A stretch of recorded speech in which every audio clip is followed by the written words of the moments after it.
Hello guys, welcome back to my channel. So guys, আশা করি তোমরা সবাই খুব ভালো আছো, যে যেখানে আছো, সুস্থ আছো, ফিট আছো। আমিও কিন্তু ভীষণ ভীষণ ভালো আছি, তোমাদের আশীর্বাদে, তোমাদের ভালোবাসায়। তোমরা এতটা ভালোবাসো আমাকে। তো আজকে শুরু করছি আরও নতুন একটা ব্লগ। তো আমরা কিন্তু এখন রেডি হয়ে বেরিয়ে পড়লাম, আমি, আমার ননদ, আমার মেয়ে, আমার ছেলে, সবাই মিলে এক্সপো মেলাতে, বালুঘাটের এক্সপো মেলাতে আসলাম সবাই। আর আমাকে কেমন লাগছে তোমাদের সেটাও অবশ্যই কমেন্টস করে বলবে। আর যে দেখছো আমি সোয়েটারটা পরেছি, এটা কিন্তু নতুন, আমি বালুঘাট মল থেকে নিয়েছিলাম। এর আগে এসেছিলাম যখন, তখন নিয়েছিলাম। তো আজকে পরলাম আর বেশ ভালোই লাগছিলো দেখতে, যেহেতু ফিট হয়ে, তুমি ফিট হয়ে যেটাই পাও না কেন সেটাই ভালো লাগে দেখতে, সেটা কম দামেরই হোক বা বেশি দামেরই হোক, সেটার লুক আলাদা একটা আসে। তো ভীষণ ভীষণ হ্যাপি আমি ফিটনেস ওয়ার্ল্ডে এসে ফিট হয়ে। তো যাই হোক, মেলাতে এসে ভালোই লাগছে, বেশ বড় মেলা, এক্সপো মেলা। তো আমাদের ওখানেও হয় রায়গঞ্জে, তো রায়গঞ্জে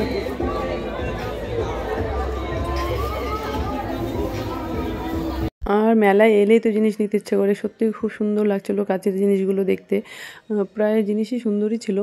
তো মেলায় আসলেই ইচ্ছা করে এটা নিয়ে ওটা নিই, কিন্তু এখন ওরকম কিছু নিব না, দেখি কী পছন্দ হচ্ছে না হচ্ছে, কিন্তু সেরকম কিছু নেওয়ার ইচ্ছে নেই, যদি পছন্দ হয়ে যায় তখন নিয়ে নেব।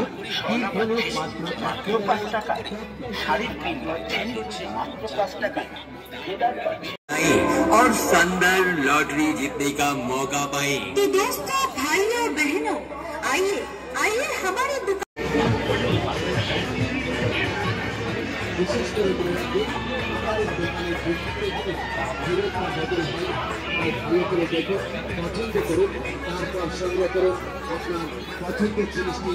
তো মেলাটা ঘোরার পরে চলে এলাম, আমার ছেলে ধোয়া বিস্কুট খাবি, সেখানে চলে এলাম। তো আমি তো বললাম, মানা করলাম, শুনলো না, ও খাবি, ও যেটা ও বলবে সেটা করতেই হবে।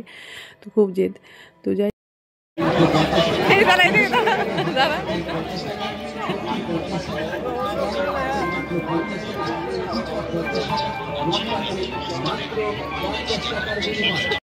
তারপরে আমরা চলে এলাম চপের দোকানে। তো এখানে দেখলাম ভ্যারাইটিস রকমের চপ, নারকেলের চপ, মোচার চপ, আরও অনেক রকমের চপ ছিল। তো ওগুলো খাওয়া হলো, ভালোই লাগলো বেশ খেতে, চপগুলো খুব টেস্টি ছিল।